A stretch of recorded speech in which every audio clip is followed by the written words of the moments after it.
Hi hello வணக்கம். எல்லாரும் எப்படி இருக்கிறீங்க? வாங்க சூப்பரான ஒரு இறால் குழம்பு செஞ்சுக்கலாம். நம்ம காய்கறியெல்லாம் சேர்த்து இறால் செய்ய போகிறோம். இது 1 கிலோ இறால் எடுத்துருக்கிறேன். அதை நல்லா கழுவிட்டு க்ளீன் பண்ணிவிட்டு பாருங்கள்.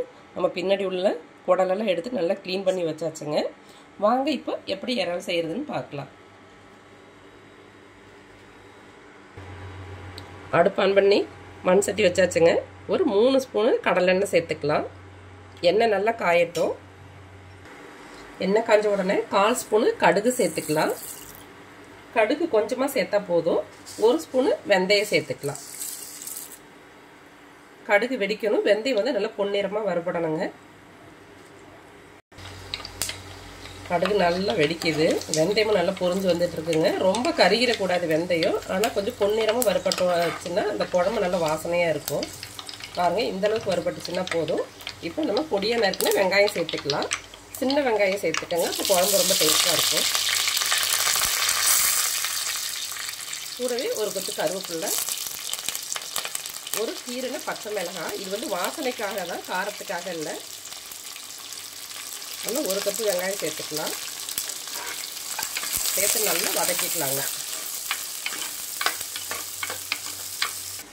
அது கூடவே நல்ல ஒரு கையளவு பாருங்கள், நல்லா ஒரு 3 பூண்டு நான் உரிச்சு வச்சுருக்கேன். இது எல்லாமே நாட்டு பூண்டு. இது வந்து நம்ம இடித்து சேர்த்துக்கலாம். ஏன்னா இறால் வந்து வாயுன்னு சொல்லுவாங்க.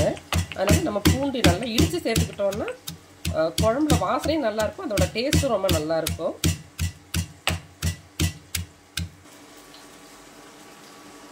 பாருங்கள், இது மாதிரி ஒன்றும் அதிகமாக இடிச்சுக்கிட்டா போதும். ரொம்ப நைஸாக இடிக்க தேவையில்லை. இப்போ வந்து நம்ம இதில் சேர்த்துக்கலாம். வெங்காயத்து கூடவே சேர்ந்து நல்லா வதங்கட்டும்.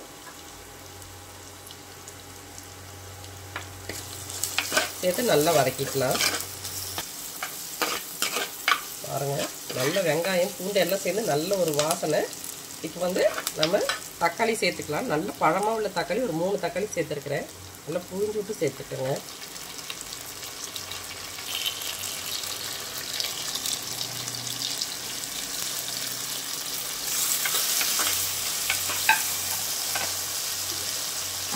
கொஞ்சமாக கல்லுப்பு சேர்த்துக்கலாம். தக்காளி வதங்க. நான் குழம்பு எல்லாத்துக்கும் சேர்க்கலை. கொஞ்சமாக காய் வதங்க, தக்காளி வதங்க தான் சேர்த்துருக்குறேன். நல்லா தக்காளி மேஷ் ஆகி வரணும்.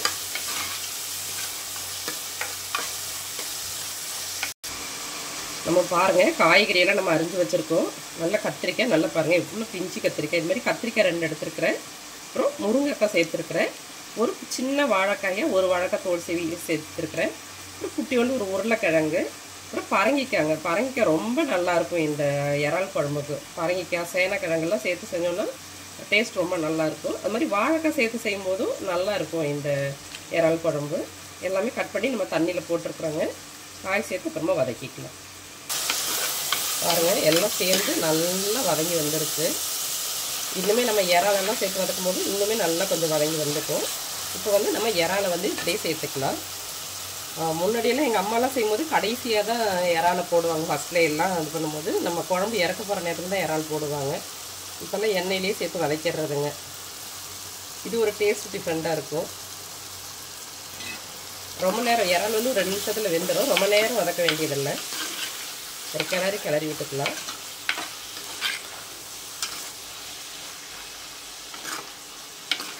நல்லா சூப்பராக இருக்குது. இறால் கூடவும் வாசனை மாதிரிச்சு.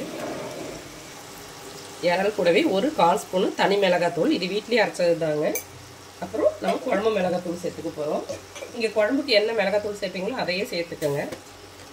அப்படி இல்லாட்டி நல்ல ஒரு 3 ஸ்பூனு மல்லித்தூள், 1 ஸ்பூனு தனி மிளகாத்தூள், 1/2 ஸ்பூனு மஞ்சத்தூள் சேர்த்துக்கோங்க. இதுலேயும் மிளகாயெல்லாம் கலந்துருக்குங்க. இருந்தாலும் கொஞ்சம் காரம் கம்மியாக இருக்குங்கிறதுக்காக வேண்டி நான் தனி மிளகாத்தூள் கொஞ்சம் சேர்த்துக்கிட்டேன். சேர்த்து கலந்துக்கலாம். மசாலா கறியை விட்டுறக்கூடாது. மசாலா சேர்த்து ஒரு கிளறிட்டு நம்ம காய் சேர்த்துக்கலாங்க. இது காய்கறி நிறையாவே போட்டிருக்கேன் நான். எனக்கு ரொம்ப பிடிக்கும் காய் நிறையா சேர்த்து சாப்பிட. எல்லா காயும் சேர்த்தாச்சு. அடுப்பை சிம்மில் வச்சுட்டு நம்ம புளி தண்ணி சேர்த்துக்கலாம். நான் ஒரு பெரிய லெமன் சைஸ் புளி எடுத்து கரைச்சி வச்சுருக்கிறேன். நம்ம இப்போ தண்ணியில் சேர்த்துக்கலாம். நல்லா வடிகட்டி சேர்த்துக்கங்க. நல்லா கலந்து விட்டுக்கலாம். நல்லா கொதித்து காயெல்லாம் வேகணுங்க. பாருங்கள் இறாலெல்லாம் எப்படி நல்லா சுருண்டு வந்துருச்சு. அதுக்குள்ளேயே நல்லா கொதிச்சு வரட்டும். நம்ம இப்போ காய் கலவாக உப்பு சேர்த்துக்கலாம். ஏற்கனவே கொஞ்சம் சேர்த்துருக்கோம், நீங்கள் பார்த்துட்டு சேர்த்துக்கோங்க.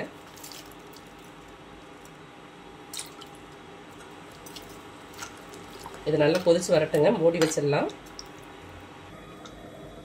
பாருங்க குழம்பு கொதிச்சிட்டு இருக்குது. இனிமேல் நல்லா கொதிச்சு சுண்டி வரணும். ஆனால் நல்ல ஒரு வாசனைங்க, சூப்பராக இருக்குது. நம்ம இதில் வந்து தேங்காய் மாங்காய்லாம் இனிமேல் தான் சேர்க்கணும். ஏற்கனவே காய் நிறையா இருக்கிறனால நான் கொஞ்சமாக மாங்காய் கட் பண்ணியிருக்கிறேன், ஒரு டேஸ்ட்டுக்காக தான். நல்லா இன்னும் காயெல்லாம் வெந்து குழம்பு சுண்டி வரட்டுங்க. இன்னுமே நல்லா திக்காக வரணும்.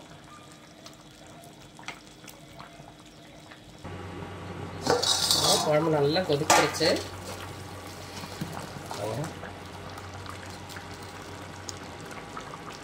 இறால் எவ்வளோ பெருசாக போட்டோம், நல்லா சுருண்டு வந்துருச்சு பாருங்க. இப்போ வந்து நான் ஒரு அரை மூடி தேங்காய் அரைச்சி பேஸ்ட்டாக வச்சுருக்கிறேன். நம்ம அதை சேர்த்துக்கலாம்.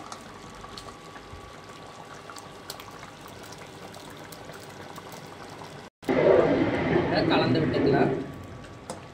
தேங்காய் சேர்க்கவும் இன்னும் நல்லா கெட்டியாயிரும். நீங்கள் இந்த ஸ்டேஜில் உங்களுக்கு உப்பு காரம் பார்த்துட்டு பத்தாட்டி சேர்த்துக்கங்க. தேங்காய் போட்டு நல்ல ஒரு கொதி வரணும். இப்போ வந்து நான் மாங்காய் சேர்த்துக்கிறேன். மாங்காவும் இப்போ சேர்த்துக்கலாம். நான் சும்மா ஒரு ஃப்ளேவருக்கும் அந்த டேஸ்ட்டுக்காக தான் நான் அந்த ஒரு 3 பீஸ் மாங்காய் சேர்த்துருக்கேன். ஏற்கனவே காய் நிறைய சேர்த்ததுனால நான் மாங்காய் கம்மி பண்ணிட்டேன். ரொம்ப நல்லாயிருக்குங்க மாங்காய் சேர்த்து இறால் குழம்பு செய்யும் போது. பாருங்கள் கொதிக்க ஆரம்பிச்சிருச்சு. ஒரு 2 நிமிஷம் கொதிக்கட்டும். எல்லாம் சேர்ந்து நல்லா வெந்து வரட்டும். அப்புறம் நம்ம இறக்கிக்கலாம். பாருங்கள் சுட சுட சூப்பராக நல்லா பாருங்கள் இறால் குழம்பு நல்லா ரெடி ஆயிடுச்சு. நல்லா இந்த கன்சிஸ்டன்சி போதுங்க. இருக்க நல்லா கெட்டியாகும். நல்லா சுட சுட சாத்தில் போட்டு சாப்பிட்டா ரொம்ப நல்லாயிருக்கும். இட்லி தோசைக்கும் கூட இது ரொம்ப நல்லாயிருக்கும். இட்லி தோசை சப்பாத்திக்கு எல்லாமே ரொம்ப நல்லாயிருக்கும். வீடியோக்காக சொல்லலைங்க, உண்மையிலேயே இந்த இறால் குழம்பு ரொம்ப நல்லாயிருக்கும். இப்போ நம்ம மேலே கருவேப்பிலை போட்டுக்கலாம்.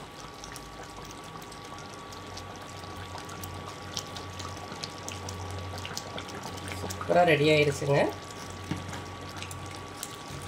நீங்களும் இது மாதிரி செஞ்சு சாப்பிட்டு ஆரோக்கியமாக இருங்க. Okay bye, thank you.